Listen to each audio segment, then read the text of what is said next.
Seigneur, ta parole est grande, elle demeure à jamais. Ta parole est infaillible, rien ne peut la supprimer. Bienvenue à vous, chers spectateurs, ainsi qu'à tous nos spectateurs dans le monde entier, dans un nouvel épisode de notre émission d'études quotidiennes Toute la Bible, dans laquelle nous étudions tous les livres de la Bible, de la Genèse à l'Apocalypse. Dans notre étude des livres de l'Ancien Testament, en particulier du livre des Psaumes, nous sommes au psaume 72. Le psaume 72 est la conclusion du deuxième des 5 livres du livre des Psaumes. Il est bien connu que le livre des Psaumes est divisé dans l'original hébreu en 5 livres. C'est le deuxième livre qui se termine par le psaume 72. Permettez-moi tout d'abord d'accueillir notre invité, le serviteur du Seigneur, qui est avec nous au studio, le frère Youssef Riyad. Bienvenue, frère Youssef. Merci, frère Riyad. Bienvenue aussi à nos invités, honorés de vous recevoir. Frère Youssef, veuillez nous donner un titre pour ce psaume, le psaume 72, lié à son thème. Eh bien, le thème de ce psaume est le roi parfait. Il viendra un roi comme la terre n'en a jamais vu, la terre entière n'a jamais vu un roi pareil. Il parle ici de son règne, de l'étendue et des frontières de son règne, ainsi que des bénédictions de ce règne bienheureux. Pouvez-vous nous donner une division de ce psaume selon ces éléments? Eh bien, du verset 1 jusqu'au verset 4, nous pouvons voir le juste règne de Dieu. Et du verset 5 jusqu'au verset 11, nous voyons la vaste étendue de son règne. Ensuite, du verset 12 et jusqu'à la fin du psaume, les bénédictions de son bienheureux règne. Concernant la justice de ce règne et les vertus de la justice en lui, il dit « Ô Dieu, donne au roi de juger comme toi, donne ton esprit de justice au fils du roi, qu'il juge ton peuple avec justice et les malheureux qui t'appartiennent conformément au droit, que les montagnes apportent la paix au peuple, et les collines aussi par l'effet de ta justice. Il fera droit aux malheureux du peuple, il sauvera les enfants du pauvre, et il écrasera l'oppresseur. » Il est bien connu qu'à l'heure actuelle, les peuples souffrent d'injustice sociale et de l'injustice des rois et des dirigeants. En effet, le monde aujourd'hui est plein d'injustice et les peuples gémissent à cause de l'injustice. Parlez-nous du règne du Christ dans cette perspective. Eh bien, comme vous l'avez dit, en effet, les peuples souffrent et surtout les minorités. C'est-à-dire aujourd'hui, dans tous les pays, la minorité est opprimée par la majorité. Et ce sont les malheureux. Mais que fera alors ce roi juste? En fait, je suis très impressionné que dans ce tout petit psaume, le mot malheureux est répété, malheureux, malheureux. Pas moins de 3 fois, par exemple, dans le verset 3 ou plutôt verset 2, les malheureux qui t'appartiennent. Et nous lisons dans le verset 4, il fera droit aux malheureux du peuple.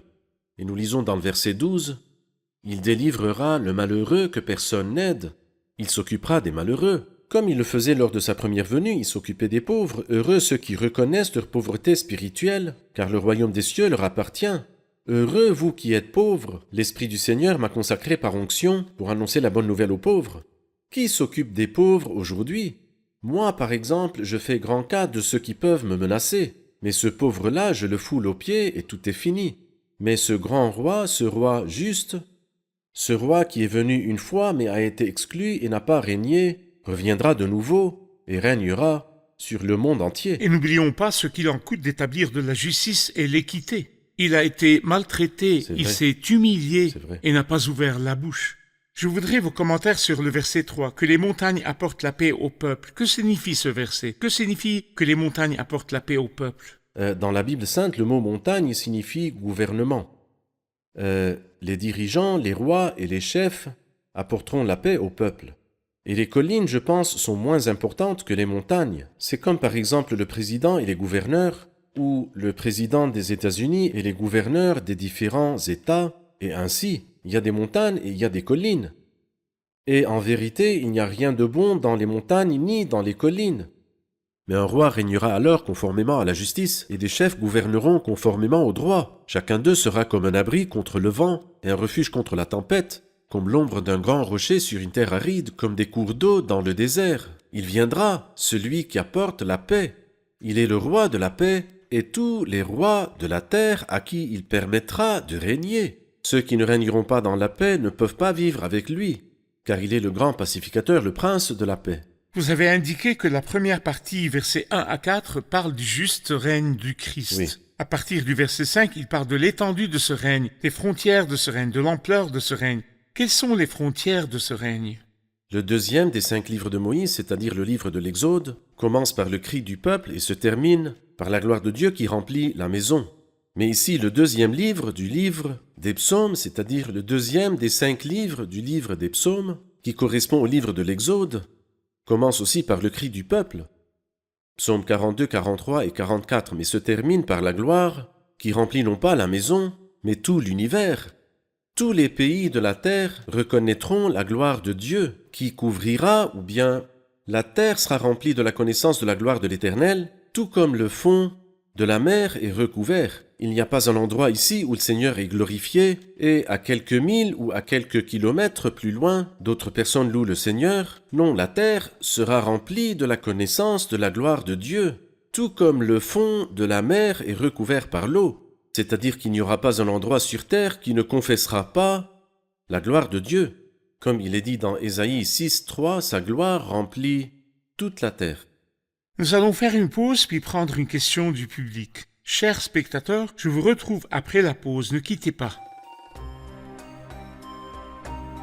Le 72e psaume du livre des psaumes, qui correspond au livre de l'Exode, se termine par la gloire de Dieu, remplissant la tente de la rencontre. C'est un psaume prophétique qui fait référence à la venue du Messie lui-même pour établir son royaume. Le royaume du Christ est un royaume permanent.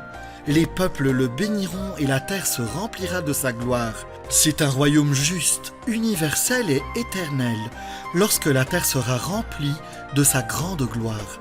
C'est pour cela que David a prié. C'est pourquoi il est dit à la fin du psaume « Fin des prières de David, fils d'Isaïe ».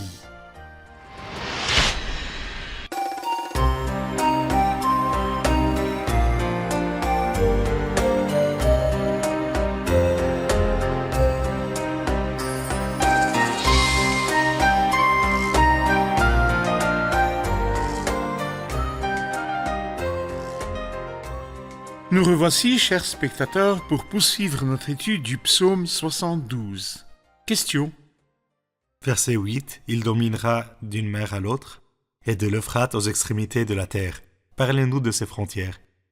Les frontières du règne du Christ, frère Youssef.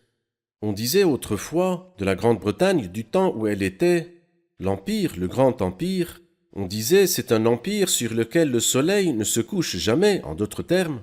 Quand il se couchait sur la Grande-Bretagne, il se levait sur Singapour, ou se levait sur l'Inde, ou se levait sur le Canada, ou se levait en Australie.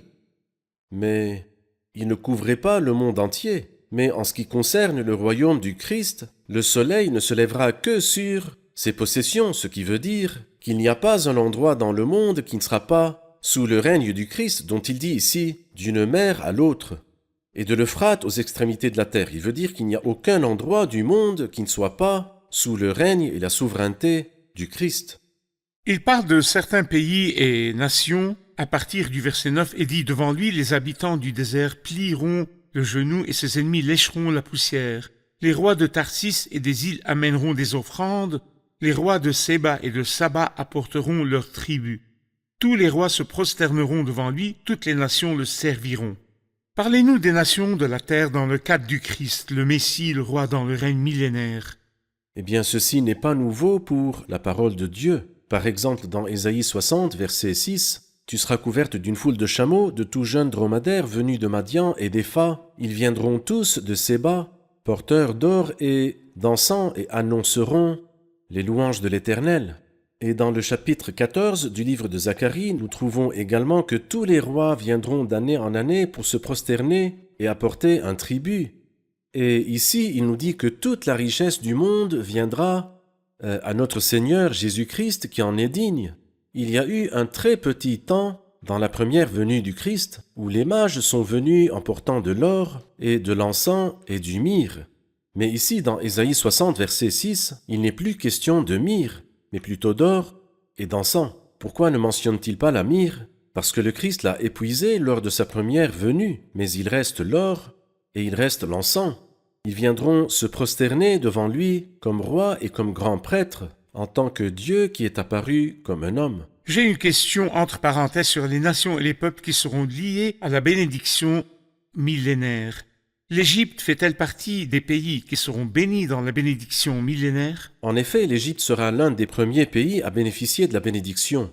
Dans Ésaïe chapitre 19, le chapitre consacré à l'Égypte, il est dit « Ce jour-là, Israël sera le troisième avec l'Égypte et la Syrie à être une bénédiction pour la terre. L'Éternel, le Maître de l'univers, les bénira en disant « Béni soit l'Égypte, mon peuple, la Syrie que j'ai créée de mes mains, et Israël, mon héritage. » Et dans le chapitre 68, le psaume 68 que nous avons déjà étudié, il est dit « Des grands viennent de l'Égypte, l'Éthiopie accourt les mains tendues vers Dieu. » Alors il est clair que le monde entier sera béni, et en particulier l'Égypte. Ce n'est donc pas le moment du verset d'Ésaïe 19 « Béni soit l'Égypte mon peuple, la Syrie que j'ai créée de mes mains et Israël mon héritage. » Non, ce n'est pas le moment, mais ce jour-là, c'est lorsque le Seigneur régnera sur les pays. Parfait. Alors en ce jour-là, béni soit l'Égypte, mon peuple, la Syrie que j'ai créée de mes mains, et Israël mon héritage. Nous comprenons donc de la Bible que les trois nations sont liées les unes aux autres par la Tout à fait. bénédiction. Très bien. Aussi, l'Égypte, la Syrie et Israël, toutes trois seront bénies en même temps et de la même Pourquoi? manière.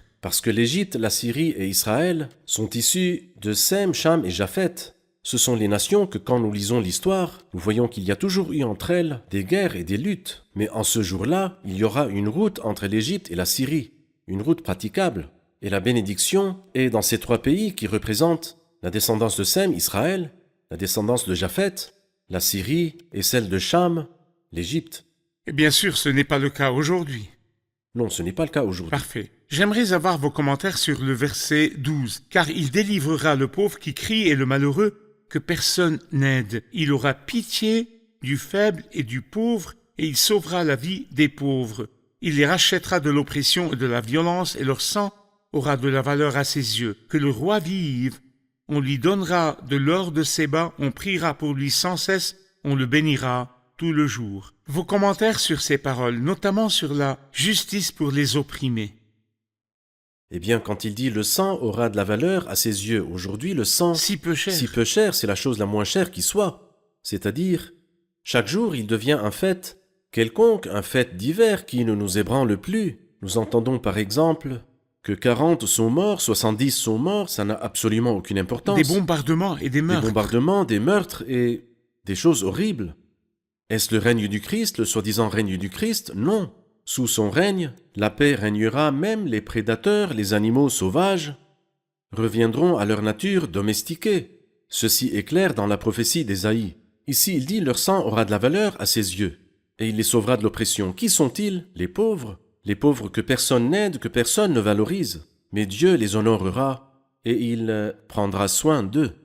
Qui est visé par ces mots? Que le roi vive, on lui donnera de l'or de Séba. Verset 15, on priera pour lui sans cesse, on le bénira tout le jour. Eh bien, que le roi vive, parle du roi pas comme nous disons « vive le roi, Vive le roi. » Cela veut dire qu'il vivra comme il se doit. C'est-à-dire que le royaume durera pour toujours et au siècle des siècles, comme l'a dit l'ange Gabriel à la bienheureuse Marie, il régnera et son règne n'aura pas de fin. Que le roi vive, oui qu'il vive. On lui donnera de l'or de Séba ou il lui donnera de l'or de Séba, comme nous l'avons dit tout à l'heure, que toute la richesse des nations, l'honneur des nations et la gloire des nations iront à celui qui en est digne. Ils iront à celui par lequel et pour lequel tout a été créé. Le droit sera restitué à son détenteur, et on priera pour lui sans cesse, ou bien il priera pour lui sans cesse. Tous les hommes prieront pour lui. Ils prieront du fond de leur cœur, parce qu'il leur a apporté ce que toute l'humanité désirait avoir. Quelle est la chose que l'homme désire aujourd'hui? Il désire deux choses, la paix et la bonté. Et malheureusement, il n'y a ni paix ni bonté. Aujourd'hui, les peuples sont fatigués. Il n'y a ni sécurité, ni paix, ni bonté. Écoutez ce qu'il dit ici au verset 7. « Et la paix sera grande. » Oui. Et puis au verset 16, « Les blés abonderont, c'est-à-dire que la justice abondera. » C'est-à-dire qu'il y aura beaucoup de bonté et beaucoup de paix. Oui. C'est pourquoi les hommes prieront pour ce roi, le roi qui a apporté la paix, le bonheur et la bonté à leur esprit. Nous allons faire une pause puis poursuivre notre étude de la dernière partie sur les bénédictions du règne du Christ. Nous avons appris que ce règne est le règne de la justice, que ses frontières sont les extrémités de la terre, et nous allons parler des bénédictions de ce règne. Je vous retrouve après la pause. Chers spectateurs, je vous retrouve après la pause, ne quittez pas. En fait, il y a de nombreuses façons d'étudier la Bible, mais je pense que ce qui me profite le plus, c'est l'étude des personnages. Je rassemble les endroits où le personnage a été mentionné et partout où il est mentionné. J'aime lire ce qui a été écrit à son sujet et étudier ce qui a été écrit à son sujet. Mais cela ne m'empêche pas d'étudier parfois des livres, d'étudier des thèmes, mais la plupart du temps, j'aime bien étudier les personnages bibliques.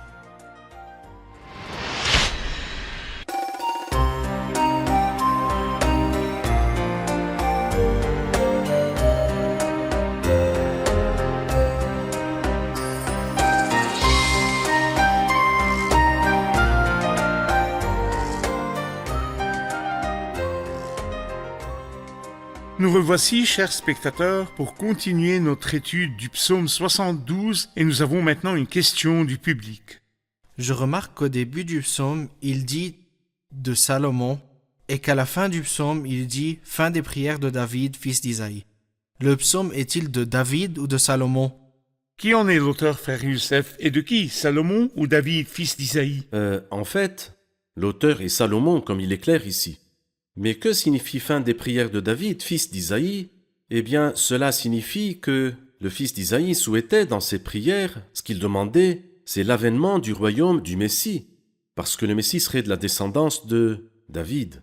Et nous remarquons que les dernières paroles prophétiques de David, que nous lisons dans le 2e livre de Samuel au chapitre 23, voici les dernières paroles de David. Et que dit-il? Il dit « Celui qui règne parmi les hommes avec justice, celui qui règne dans la crainte de Dieu est pareil à la lumière du matin, quand le soleil brille et que la matinée est sans nuages. Après la pluie, ses rayons font sortir de terre la verdure. » Ce sont les dernières paroles prophétiques de David. Et la dernière prière de David se trouve dans le psaume 72. Et en fait, toutes deux se rencontrent dans le règne millénaire du Christ. Alors ces dernières paroles prophétiques sont dans 2 Samuel 23, et la dernière prière des pieux est dans le psaume 72. Et les deux se rencontrent au même endroit, c'est-à-dire la révélation prophétique et les souhaits des hommes justes se rencontreront lorsque le Christ viendra régner sur la terre. Permettez-moi de lire quelques-uns des derniers versets qui expliquent les bénédictions du règne du Christ. En commençant par le verset 17, « Que son nom subsiste toujours, qu'il se perpétue aussi longtemps que le soleil. Par lui on se bénira mutuellement et toutes les nations le diront heureux. Béni soit l'Éternel Dieu, le Dieu d'Israël, qui seul fait des merveilles. Que son nom glorieux soit béni éternellement, que toute la terre soit remplie de sa gloire. Amen, Amen. » Que voyez-vous dans ces mots, frère Youssef? Eh bien, dans ces mots, je vois le règne du Christ en tant que Melchisédek. Vous vous souviendrez que Melchisédek, dans le chapitre 14 de la Genèse, bénit le Dieu très haut, et puis bénit Abraham. Oui. Et ici, c'est la même chose. Le Christ, en tant que Melchisédek, le roi de justice et de paix, comme il le dit ici dans ce psaume, prendra la bénédiction du peuple et la remettra à Dieu, et apportera la bénédiction de Dieu au peuple. Et c'est ce qu'il dit, béni soit l'Éternel Dieu, le Dieu d'Israël. Ce roi est donc une cause de bénédiction pour le Dieu d'Israël. Oui. Mais ce n'est pas tout. Par lui, on se bénira mutuellement, et toutes les nations le diront heureux, c'est-à-dire la bénédiction des hommes pour Dieu et la bénédiction de Dieu pour les hommes s'accompliront à travers ce prêtre, cet unique prêtre qui est Melchisédek, dont nous voyons l'image dans Melchisédek, dans Genèse chapitre 14, et aussi dans le psaume 110, « Tu es prêtre pour toujours à la manière de Melchisédek. » Qu'est-ce que Melchisédek? Il apporte la bénédiction de Dieu aux hommes, et il prend la bénédiction des hommes et la remet à Dieu. Bien sûr, la bénédiction des hommes signifie la louange et les actions de grâce. Bien sûr, nous ne pouvons pas bénir Dieu en lui donnant quoi que ce soit, mais nous reconnaîtrons sa supériorité, sa bonté, sa générosité. Melchisédek, roi de Salem, roi de justice et roi de paix. Comment voyons-nous dans le règne du Christ ces deux attributs, la justice et la paix? Je pense que nous les voyons ici quand il dit « Il juge ton peuple avec justice et les malheureux qui t'appartiennent conformément au droit », n'est-ce pas? C'est de la justice, n'est-ce pas? Puis, Et la paix sera grande, sous son règne le juste fleurira, et la paix sera grande. Il y aura donc la justice, et il y aura la paix.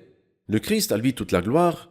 Comme David, il est le roi de justice, et étant comme Salomon, il est le roi de paix. Je pense que nous n'avons pas lu le verset 1, où Dieu donne au roi de juger comme toi, donne ton esprit de justice au fils du roi. Veux-tu les donner au roi ou au fils du roi, le roi qui est David, et le fils du roi qui est Salomon? Non pas David lui-même, ni Salomon lui-même, mais David comme symbole du Christ et Salomon comme symbole du Christ. Je pense que nous avons lu dans le psaume 45 qui dit « Vaillant guerrier, mets ton épée au côté ». Donc, ce n'est pas Salomon, Salomon n'a pas combattu. Alors qui a combattu et gagné? David. Mais après cela, ton trône, ô Dieu, est éternel, le sceptre de ton règne est un sceptre de justice. Tu aimes la justice, tu détestes la méchanceté. Il parle ici du règne de Salomon. Le Christ est-il David ou Salomon? En fait, les deux, ensemble, forment une image parfaite et complète du règne du Christ, roi de justice et roi de paix. Il est le fils de David, le rejeton de la racine Très de bien. David et son descendant aussi. Que Dieu vous bénisse, nous sommes arrivés à la fin de l'épisode, revoyons-le avec les invités. Qu'avez-vous appris de l'épisode d'aujourd'hui? Tout autour de nous, les gens cherchent la paix et la bonté. Mais cela ne s'accomplira que par le règne du Christ sur terre. Christine? L'une des questions les plus fréquentes, la prière change-t-elle la volonté de Dieu? Mais l'histoire de la fin des prières de David, fils d'Isaïe, nous aide à comprendre comment le croyant doit prier. David avait une belle relation avec Dieu et sa prière visait à ce que la volonté de Dieu soit faite. Et dans l'accomplissement de la volonté de Dieu, ses prières étaient exaucées. Parfait. C'est peut-être la première fois où nous voyons un roi qui se soucie autant des pauvres et des malheureux et prend soin d'eux. Il ne s'occupe pas seulement des hommes puissants qui peuvent l'aider. Merci, que Dieu vous bénisse. Merci, frère Youssef, nous poursuivrons notre étude dans le prochain épisode. Chers spectateurs, la Bible dit également « Les méchants rôdent partout », je répète, « Les méchants rôdent partout quand la bassesse règne parmi les hommes ». Quand un méchant règne sur un royaume, ses courtisans sont des méchants. Ceux qui profitent de son règne sont des méchants qui lui sont proches, et ceux qui sont foulés aux pieds sont les pauvres et les malheureux. Nous voyons aujourd'hui que dans tous les royaumes, les malheureux n'ont pas de place et les pauvres n'ont pas de place. Mais un jour viendra où celui qui prendra les rênes du pouvoir n'est pas l'un des méchants, mais béni soit son nom, c'est le vrai roi qui régnera dans la justice et la paix. Ce jour-là, les pauvres auront leur place, justice sera faite pour les malheureux, justice sera faite pour les opprimés, il y aura de la bonté sur la terre, et qui est ce roi qui peut régner dans la justice et la paix, si ce n'est le Seigneur Jésus-Christ, lui qui fut un jour opprimé? Il s'est humilié et n'a pas ouvert la bouche. Si vous êtes pauvre, que vos droits sont violés et que vous n'avez personne pour vous défendre, allez vers celui qui a été opprimé avant vous et dites-lui: j'ai confiance en toi, tu es le seul qui soit juste et équitable. Fais-moi justice contre mes adversaires, entre dans mon cœur et donne-moi le réconfort et la confiance en toi. Et attendez le jour où la paix régnera sur la terre. Je vous retrouve dans le prochain épisode. Que le Seigneur soit avec vous.